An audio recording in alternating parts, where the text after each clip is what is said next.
Hello everyone, welcome to Edutap. तो जब से ये पता चला है कि नबार्ड की नोटिफिकेशन आने वाली है और एग्जाम की जो एक्सपेक्टेड डेट है वो दिसंबर के मंथ में है, तब से स्टूडेंट का हाल कुछ इस इमेज जैसा है। इतनी सारी चीज़ें हैं जो हमें कवर करनी है। नॉन मेरिट सेक्शन है, मेरिट सेक्शन है, 8 कंपोनेंट्स फेज़ 1 के हैं, उसके बाद फेज़ 2 है, डिस्क्रिप्टिव राइटिंग करनी है, फॉर्डर मटेरियल बनाना है। और इस वक्त हर कोई इस कन्फ्यूजन में है कि किस चीज़ को प्रायोरिटाइज करना चाहिए, क्या चीज़ हमें पहले कवर करनी चाहिए, कैसे हमें आगे प्रोसीड करना चाहिए कि एक एक करके हमारी सारी चीज़ें कवर भी हो जाएं, एक प्रायोरिटाइज्ड वे के अंदर भी हो जाएं और हमारा फेज़ 1 और फेज़ 2 क्लियर करने में भी हमें कोई दिक्कत ना हो। तो स्टूडेंट्स, काम डाउन, आपकी इन सारे क्वेश्चंस का आंसर जो है हम इस वीडियो में देने वाले हैं।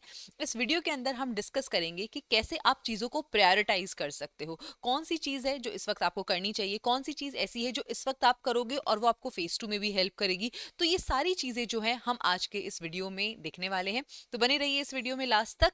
Now students, before I proceed for this session, अगर आप नबार्ड ग्रेड ए एग्जाम से रिलेटेड पूरी इन्फॉर्मेशन जानना चाहते हो, चाहे वो एग्जाम का डिकोडेड सिलेबस हो, चाहे वो कट ऑफ हो, चाहे वो प्रीवियस ईयर क्वेश्चन हो, तो उन सारी इन्फॉर्मेशन को, जो सारी ज़रूरी इन्फॉर्मेशन है, उसको एक जगह कंपाइल करके हमने ये गाइड बुक बनाई है। इस गाइड बुक को डाउनलोड करने का जो लिंक है वो नीचे डिस्क्रिप्शन बॉक्स में गिवन है। अब वहां से इस गाइड बुक को डाउनलोड कर सकते हो। तो चलिए स्टूडेंट्स, आगे बढ़ते हैं। सबसे पहला सवाल जो आता है वो ये आता है कि इस वक्त हमें फेज 1 को प्रायोरिटाइज करना चाहिए या फेज 2 को प्रायोरिटाइज करना चाहिए। तो स्टूडेंट्स, अगर अभी हम डेट्स को देखते हैं तो लगभग आपके पास 2 महीने या 2 महीने 10 दिन के आसपास का टाइम है जो कि आपके फेज 1 एग्जाम के अंदर है।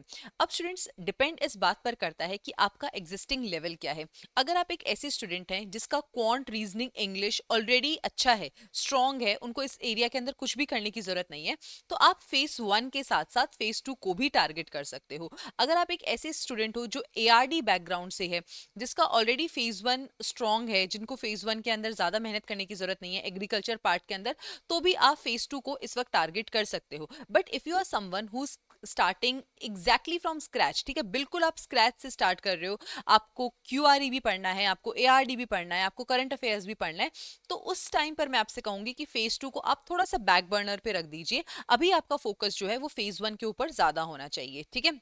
और फेज 2 के साथ हम कैसे डील करेंगे ये भी आगे हम बात कर लेते हैं। तो देखिए स्टूडेंट्स, अब हमने फेज 1 और फेज 2 को देख लिया। अब सवाल आता है कि मेरिट सेक्शन को पहले प्रायोरिटाइज करना है या नॉन मेरिट सेक्शन को पहले प्रायोरिटाइज करना है। अगर आप एक ऐसे स्टूडेंट हैं जो बिल्कुल स्क्रैच से स्टार्ट कर रहे हैं और अगर आपके दिमाग में ये डाउट आ रहा है कि पहले मैं क्वांट उठाऊं या पहले मैं एआरडी उठाऊं, तो स्टूडेंट्स यहाँ पर मेरा आंसर होगा कि आप पहले प्रायोरिटाइज कीजिए मेरिट सेक्शन को। अब इसके पीछे का रीजन क्या है? इसके पीछे का रीजन ये है कि नॉन मेरिट सेक्शन में जो हमारे जितने भी 5 एरियाज आते हैं, quant, reasoning, English, computer knowledge, decision making, ये सारे के सारे जो एरियाज हैं, यहाँ पर हमें केवल सेक्शनल कट ऑफ जो है वो ही क्लियर करनी है। लेकिन होता क्या है कि इन सब्जेक्ट्स की टेंडेंसी है कि अगर आपने एक बार क्वांट उठा लिया, आप इसके फ्लो में इतना ज्यादा बहते चले जाओगे, you will not know where to stop. आपको नहीं पता चलेगा कि हमें स्टॉप कहाँ करना है।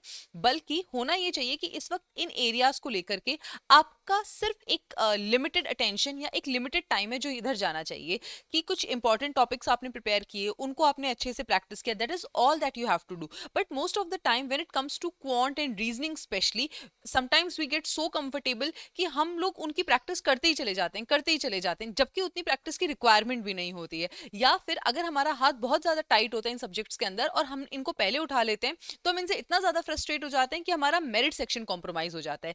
लेकिन स्टूडेंट्स, यहाँ पर ध्यान रखने वाली बात यह है कि जो हमारी फेज 1 की कट ऑफ है वो डिसाइड होगी मेरिट सेक्शन के बेसिस के ऊपर। तो इसलिए सबसे ज्यादा टाइम और सबसे ज्यादा एफर्ट जो है वो हमें इस मेरिट सेक्शन के ऊपर लगाना है। नॉन मेरिट सेक्शन केवल इतना कर लेना है कि सेक्शनल कट ऑफ जो है वो क्लियर हो जाए, ठीक है। अब मेरिट सेक्शन के अंदर कौन कौन से एरियाज आएंगे और उन्हें हम कैसे कवर करें, तो चलिए उनकी बात करते हैं, ठीक है। अब सबसे पहले आता है agriculture and rural development. Phase 1 के अंदर ये जो टॉपिक है ये आएगा आपका 40 मार्क्स का। तो सबसे पहली प्रायोरिटी जो होनी चाहिए वो होना चाहिए एआरडी, क्योंकि फेज 1 में तो ये 40 मार्क्स का आएगा ही आएगा।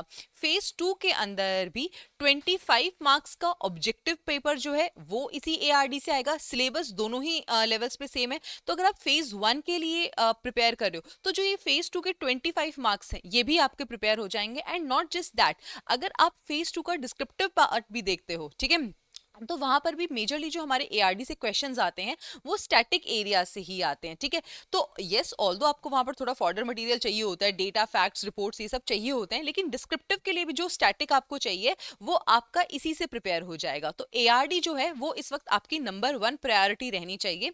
एआरडी के अंदर भी अगर आप मुझसे पूछो तो अगर टोटल टॉपिक्स की हम बात करें, so there are around 18 to 19 topics, लेकिन उन 18 टू 19 टॉपिक्स के अंदर ये जो 10 चैप्टर्स हैं, these are the most important chapters. Maximum marks जो है वो इन्हीं टॉपिक्स से आते हैं, इन्हीं टॉपिक्स से क्वेश्चंस पूछे जाते हैं, चाहे वो फेज 1 हो, चाहे वो फेज 2 हो, चाहे वो डिस्क्रिप्टिव हो। तो ये जो 10 चैप्टर्स हैं ये आपकी प्रायोरिटी होनी चाहिए। अगर आप एक वर्किंग एस्पिरेंट हैं, आप सारे चैप्टर्स नहीं भी कवर कर पाते हैं, ठीक है, तो आपको सबसे पहले इन 10 चैप्टर्स को प्रिपेयर करना है। टाइम बच जाए तो आप बाकी के चैप्टर्स कर लेना, लेकिन ये चैप्टर्स आपकी प्रायोरिटी होनी चाहिए। कौन कौन से चैप्टर्स हैं ये?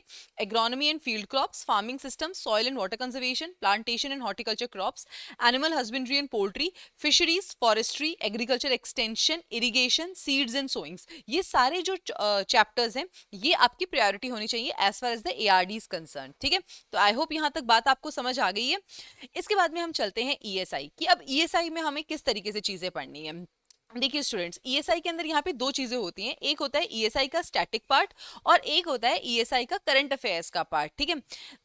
अब अगर आप अभी तैयारी स्टार्ट कर रहे हो, आपके पास टाइम बहुत ज्यादा कम है, तो मैं कहूंगी कि यहाँ पर आपकी प्रायोरिटी जो है वो करंट अफेयर्स होना चाहिए, क्योंकि जो हमारा फेज 1 है, फेज 1 के अंदर out of 40 marks around 35 to 36 marks का हमारा करंट अफेयर्स ही आता है। स्टैटिक की वेटेज जो होती है वो यहाँ पर बहुत ज्यादा कम होती है, इसलिए फेज 1 के पर्सपेक्टिव से आपकी जो प्रायोरिटी है ईएसआई के अंदर वो करंट अफेयर्स होना चाहिए। तो क्या अब हम स्टैटिक बिल्कुल छोड़ के चले जाएं? देखिए, अगर आपके पास टाइम बिल्कुल भी नहीं बच रहा है, आप वर्किंग एस्पिरेंट हो, करंट अफेयर्स में ही सारा टाइम जा रहा है, एआरडी में ही सारा टाइम जा रहा है, तो स्टैटिक को आप छोड़कर जा सकते हो। लेकिन अगर आपके पास जरा सा भी टाइम यहाँ पर बचता है तो आप प्लीज इंपॉर्टेंट टॉपिक्स को एटलीस्ट जरूर यहाँ पर पढ़ लेना, स्पेशली वो स्टूडेंट्स जिनका इकोनॉमिक्स का कोई बैकग्राउंड नहीं है, जिनके पास इकोनॉमिक्स की कोई नॉलेज नहीं है, ठीक है।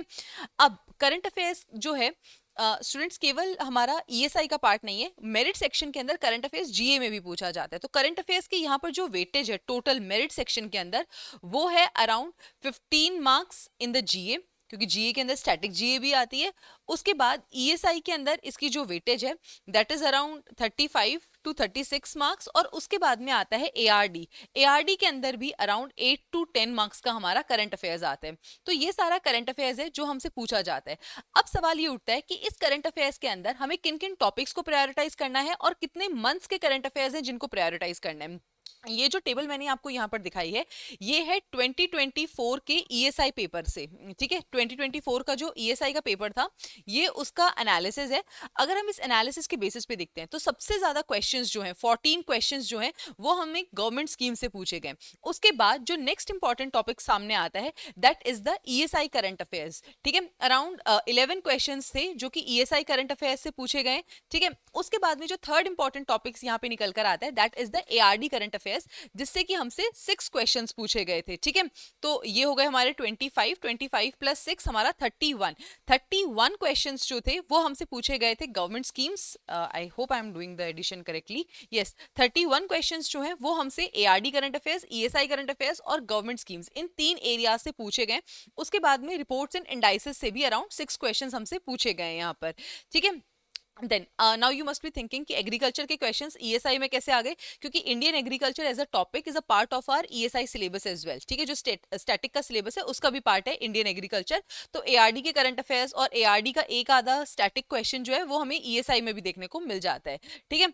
उसके बाद में अगर हम सेम एनालिसिस यहाँ पर जीए के सेक्शन को लेके देखते हैं, ठीक है। तो जीए के सेक्शन के अंदर there were around 4 questions which were from the government schemes part, there were around 5 questions which were there from the general awareness part, there were around 4 questions again from the finance current affair part, and there was 1 question from ARD current affairs, and there were 3 questions from the ESI current affairs.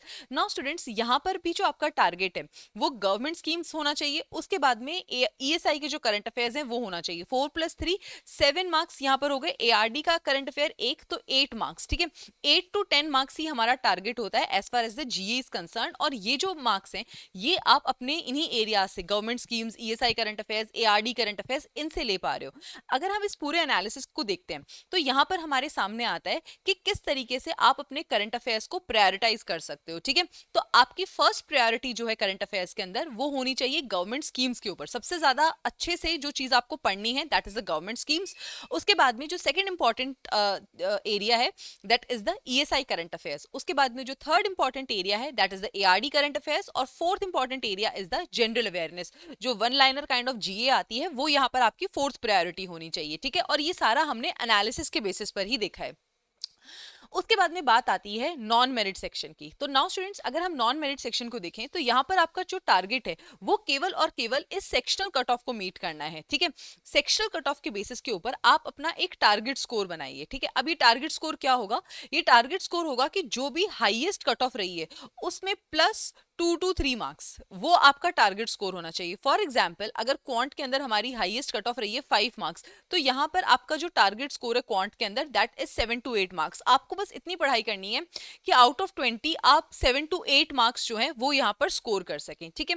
अब ये score करने के लिए आपकी strategy होनी चाहिए, most important topics उठाओ, उन टॉपिक्स को इतना अच्छे तरीके से पढ़ो कि वहां से आने वाला हर एक क्वेश्चन जो है वो आपका ठीक होना चाहिए। उसके बाद में उन टॉपिक्स की जितनी ज्यादा आप प्रैक्टिस कर सको, जितने ज्यादा सेक्शनल टेस्ट, मॉक टेस्ट लगा सको, प्रीवियस ईयर क्वेश्चंस लगा सको, वो लगा के उन एरियाज को बस स्ट्रॉन्ग कर लो, ठीक है। ये आपकी स्ट्रैटेजी होनी चाहिए पूरे नॉन मेरिट सेक्शन को लेकर के। अब रही बात मोस्ट इंपॉर्टेंट टॉपिक्स की, तो अगर मैं बात करूं क्वांट के अंदर तो ये रहे हमारी मोस्ट इंपॉर्टेंट टॉपिक्स की list. Percentage, simplification, number series, DI, quadratic equation, ये 5 टॉपिक सबसे इंपॉर्टेंट है। लेकिन थोड़ा सा सेफर साइड में रहने के लिए here is the list of other 5 topics also. हो सके तो एक दो टॉपिक्स जो है वो इसमें से भी कर लेना। Most probably profit and loss and ratio and proportion, ये टॉपिक्स आप यहां से भी कर लेना, ठीक है। अगर मैं बात करूं रीजनिंग की, तो रीजनिंग के अंदर सबसे इंपॉर्टेंट हमारा होता है सिटिंग अरेंजमेंट और पजल्स, क्योंकि सबसे ज्यादा क्वेश्चंस यहां से आते हैं। लेकिन यहाँ पे मोस्ट इंपॉर्टेंट ही नहीं, ये मोस्ट रिस्की भी होता है, क्योंकि इनको प्रिपेयर करने में भी सबसे ज्यादा टाइम लगता है। और अगर एग्जाम में इनका क्वेश्चन सॉल्व नहीं हुआ तो आपका सबसे ज्यादा टाइम भी यही खा लेंगे। तो यहाँ पर इस एरिया पे खेलने से ज्यादा जरूरी है आप इस सेफर साइड पर खेलिए, ठीक है। आप इन टॉपिक्स को प्रिपेयर कर लीजिए rather than preparing seating arrangements and puzzles. So what are these areas? Alphanumeric series, coding, decoding, syllogism, ranking order, blood relation, sitting arrangement, not puzzles, machine input output, आप इन सारे एरियाज को आप prepare कर लीजिए तो आपका जो रीजनिंग का पार्ट है वो प्रिपेयर हो जाएगा, ठीक है। अगर उसके बाद में मैं बात करती हूँ इंग्लिश की, तो स्टूडेंट्स इंग्लिश के अंदर मोस्ट इंपॉर्टेंट टॉपिक जैसी कोई लिस्ट नहीं होती है। मेजरली हमारे जो क्वेश्चंस आते हैं वो reading comprehension, error detection, sentence word rearrangement, इन्हीं एरियाज से आते हैं और काफी मिक्स होकर के आते हैं। तो अगेन इंग्लिश की आप जितनी ज्यादा प्रैक्टिस कर सके उतना ज्यादा बेटर है। रिवर्स इंजीनियरिंग से जितना इंग्लिश को कर लोगे उतना ज्यादा ठीक रहेगा यहाँ पे, ओके। उसके बाद में बात आती है कंप्यूटर नॉलेज। अगर कंप्यूटर नॉलेज की बात करी जाए तो here is the list of all the important topics which includes computer awareness, hardware and memory, software and operating systems, MS office, database management system, internet and computer security, history and computer generations and shortcuts तो बहुत ही ज्यादा जरूरी है। तो इन सारे topics को आप जरूर प्रिपेयर कर लीजिए as far as the computer knowledge is concerned. Now as far as decision making is concerned, here is the list of topics, basics of decision making, types of decision making, decision making models, decision making approaches, factors affecting decision making and types of problems in decision making। तो ये सारे important topics हैं as far as decision making is concerned। तो students with this we have almost covered our phase 1 की phase 1 के अंदर आपको चीजें किस किस तरीके से प्रायोरिटाइज करनी है अगर आप NABARD 2025 के लिए प्रिपेयर कर रहे हैं। आई होप यहाँ तक वीडियो देखने के बाद आपके जितने भी मेजर कंसर्न्स थे, जो भी आपको प्रायोरिटी के रिलेटेड क्वेश्चंस थे, वो सारे आंसर हो गए। लेकिन अगर फिर भी कोई ऐसी चीज छूट गई है जो मैं एड्रेस नहीं कर पाई हूं तो प्लीज आप उसे कमेंट सेक्शन में लिख के जरूर बताइए। I will be more than happy to answer that. On that note, I just want to inform you that if you are interested in having a paid guidance for the NABARD exam, then you can visit our website edutap.in. Here we have dedicated courses for the NABARD grade examination. if you are someone who wants to prepare for both the phase 1 and phase 2 from scratch, then you can enroll yourself in our gold course, right? Where we provide you the live classes, the concept classes, summary sheets, mock tests, sectional tests, chapter wise quizzes. Apart from that, for those of you who are interested in preparing for the phase 2 and the interview, you can enroll in the silver course, right? And if you're someone who's preparing on yourself and you have already studied a lot of things, then you can enroll in our phase 1 and phase 2 test series. So these are the courses as far as the NABARD exam is concerned. So on that note, students, I'm ending this session here. Thank you so much and I wish you all the very best.